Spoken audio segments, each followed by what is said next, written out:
Kaj projekt mladih oskrbovalcev prinaša najstnikom, ki se znajdejo v težki situaciji, predvsem zaradi tega, ker nekdo od njihovih bližnjih zboli za težko, neozdravljivo boleznijo? Projekt v prvi vrsti mladim prinaša možnost prepoznavanja, torej, da jih s tem sploh nagovorimo, da damo težo temu, kaj počnejo doma, v domačem okolju, da to tudi imenujemo. Potem pa v drugi fazi, torej, ko jih povabimo na delavnice, na ta brezplačen program, prostor razbremenitve, prostor druženja, prostor sedenja v istem čolnu, občutek sedenja v istem čolnu z vrstniki in nek čas, ki ga lahko 7 tednov zapored, približno 1 uro na teden, posvetijo samo sebi. Ne šoli, ne družini, niti vrstniški skupini, ampak sebi. Vprašanju, kaj se dogaja z mojimi mislimi, kako jih lahko preusmerim, kako se lahko sprostim, če želim, v relativno kratkem času, kaj tudi ta izkušnja, ta situacija pomeni zame danes in v prihodnosti. Ta projekt se je v praksi pravzaprav šele začel udejanjati. Koliko mladih se je doslej udeležilo? Mladim smo v jeseni 2019 predstavili projekt na široko, vključili smo vsaj 6 šol po Sloveniji v različnih regijah, vse skupaj smo predstavili projekt 3000 mladim, od tega jih je okoli 90 izrazilo interes za sodelovanje oziroma so se prepoznali v tej vlogi kot tako imenovani mladi oskrbovalci oziroma mladi z izkušnjo, kakršnokoli izkušnjo, gre za različne izkušnje na temo oskrbovanja oziroma nudenja pomoči v družini oziroma v domačem okolju.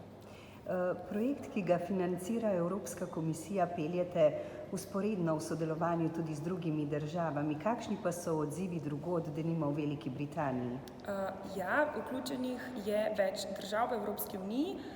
Odzivi so zelo različni, vsi smo zelo zainteresirani za preučevanje te družbene skupine z njo samo, torej da mlade vprašamo sami, kaj se jim zdi, da potrebujejo in na kakšen način lahko skupaj do tega pridemo. Naprimer, kot ste vprašali v Veliki Britaniji, so odzivi še boljši oziroma še večji, saj gre za državo z zelo tako imenovano visoko stopnjo prepoznavanja, torej širša družba, institucije, šola, strokovnjaki vedo, kdo so mladi oziroma kakšne so njihove specifike, kako se to izraža, ki imajo izkušnjo oskrbovanja in tudi mladi sami se, rečemo, samo prepoznavajo v tej vlogi. Tako da je, recimo, da ta terenski del poteka malo bolj tekoče, oziroma se mladi sami z neko večjo vnemo ali pa samo iniciativnostjo javljajo za sodelovanje v teh delavnicah.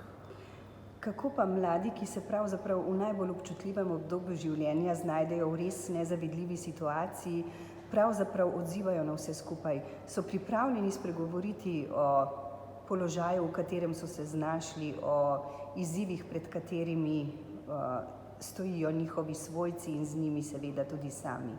Največkrat v prvi vrsti naletimo na tišino, na neke zadržke, na mogoče občutek sramu. Zakaj sramu? Kaj bo rekla vrstniška skupina, kaj bodo rekli sošolci v šoli, nihče ne ve, me bodo zaradi tega zafrkavali, me bodo zaradi tega odrinili na rob razreda ali pa rob šole, me mogoče več ne bodo povabili zraven, mogoče bom jaz ta čuden, ta frik z nekimi posebnimi starši, invalidnimi starši, bolnimi starši in na drugi strani občutek, a lahko jaz sploh komu zaupam, To je nekaj, kar držim v sebi, tako kot včasih izkušnjo nasilja, neko neprijetno situacijo doma, ki na ta način zaznamuje celotno družino, Ko pa preidemo čez ta zid, pa so odzivi največkrat čudoviti, mladi se počutijo opolnomočene, vidijo, kaj lahko prinese to, da sami sebi namenijo nekaj časa, Na delavnicah se učimo veščine za celo življenje, ne samo za ta trenutek. Tako da odzivi so v prvi vrsti zadržani, mogoče se potegnejo malo nazaj, ne želijo se izpostavljati, potem pa, ko grejo malo čez sebe, malo poguma zberejo, ko jih motiviramo zunanje, tako strani šole, s kako praktično nagrado, potem pa vidijo, da je to vsekakor nek dragocen čas.